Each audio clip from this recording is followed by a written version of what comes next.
With clicker training, we can mark and reinforce any behaviour that we see. The horse will then start to offer the behaviour more often, and we can eventually put the behaviour on cue. You might be wondering though, how do we get the horse to offer the behaviour in the first place so that we can reinforce it? There are several methods you can use to get a behaviour, and there are many different ways to teach the same behaviour. So if you know what your options are, you'll be able to try different methods to find what works for you and your horse and your situation and the behaviour you want to teach.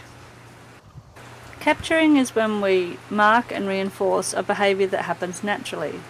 For example, if the horse goes to have a roll and I mark and then reinforce the horse with a click and a treat, then eventually the horse will start to do this more often, and I can even start to add a cue. This is the easiest way to teach a horse to lay down. You can teach the horse some really cool behaviours with capturing. It's just a matter of having good observation skills and really knowing your horse and knowing how to set it up so that the horse is going to naturally want to offer the behaviour that you want to put on cue.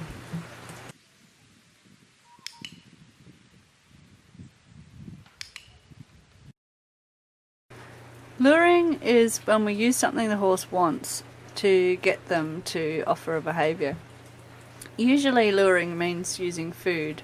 For example, if I had a carrot and held it gradually lower and lower down between the horse's front legs until the horse offered a bow, that would be an example of luring.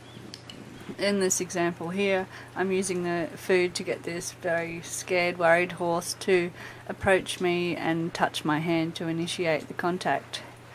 The problem with using lures with food is that the horse can become focused on the food instead of focused on their behaviour. So lures can be really useful, there's nothing wrong with them, but you do need to make sure that you fade the lure out fast and switch to reinforcing the behaviour. So in this instance I switched to reinforcing the horse for touching my hand with their nose instead of for reaching out and grabbing the food.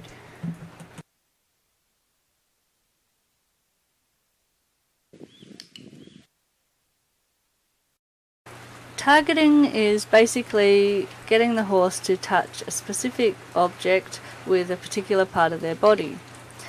For example, I could get the horse to touch its nose on a witch's hat, and then I could gradually move the witch's hat into a horse float so that the horse loads onto the horse float. I could then switch from touching the target to reinforcing the horse for actually walking onto the horse float. So you can use a target to get the horse to offer a behaviour, and then you can switch to reinforcing for that behaviour. You can also use targets to get the horse to offer different body positions or movement, and even to shape it into other different complex behaviours. There's so many uses for targeting. It's really an amazing tool.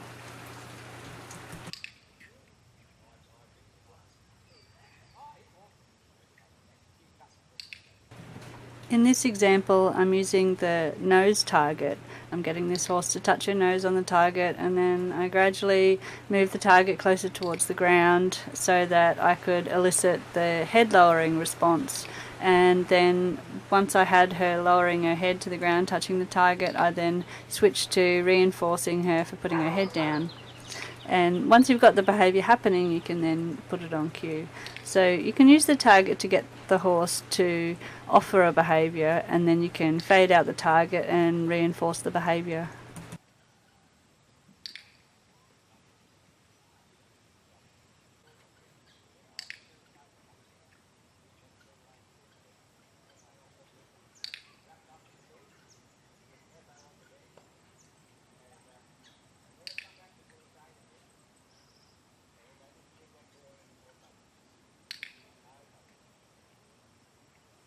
Moulding is when we physically guide the horse into the behaviour, and then we click and reinforce them once they're there.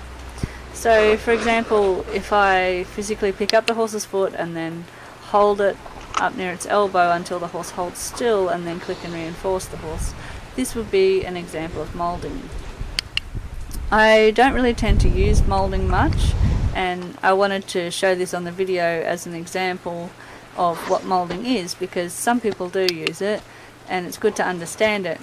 But even with this example of picking up the foot, I would actually shape the behaviour by reinforcing, or marking and rewarding the horse for just taking the weight off its foot, and then for picking up their own foot, and then eventually for holding their foot up for longer.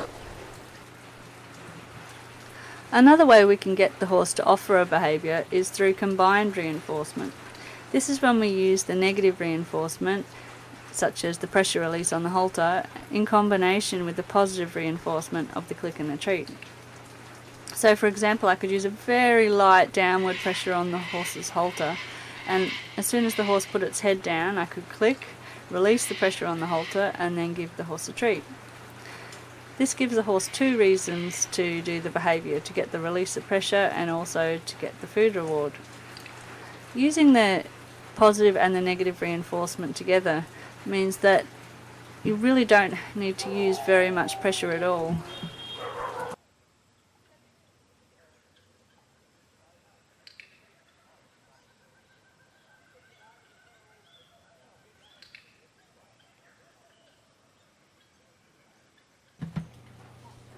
Another way we can get a horse to offer a behaviour that they don't currently do is through the use of shaping.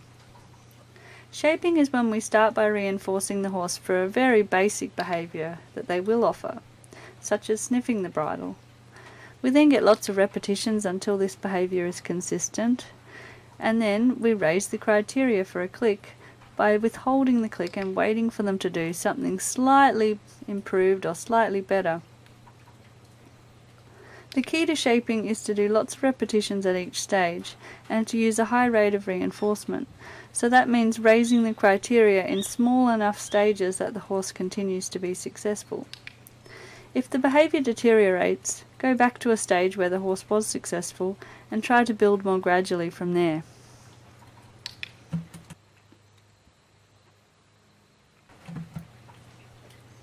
In this example, I'm teaching this mare to reach out and grab the bit with her mouth, and she had done some targeting, so I could already get her to reach out and sniff the bridle. So that's the point that I started from, and I then progressed from sniffing the bridle to touching the bridle with her nose, and then gradually progressed to only clicking when she touched the bit, and then raised the criteria to wiggling her nose on the bit, and then nibbling the bit, and then biting the bit, and eventually I'll get her to bite the bit, put her head down and have the headpiece over her ears, but that will be in another session. So we start with something that we can get the horse to offer. We do lots of repetitions, use a high rate of reinforcement, and break the behaviour down into tiny little stages, and we can eventually get the horse doing really complex behaviours that they wouldn't have offered initially. We can then put the final behaviour on a cue. For this bridling behaviour, the cue will be me holding up the bridle, so the visual sight of the bridle would be the cue to put the bridle on. So that's a very brief overview of the different ways you can get a behaviour with clicker training. If you understand the theory, it gives you more options when you're working with your horse, and if one method of getting a behaviour isn't working, you have lots of different options. The main thing is to find out which method suits your horse, your situation, and the behaviour you want to teach. In the next video, I will talk about stimulus control and adding cues. Thanks for watching, and I hope you're enjoying clicking with your horse.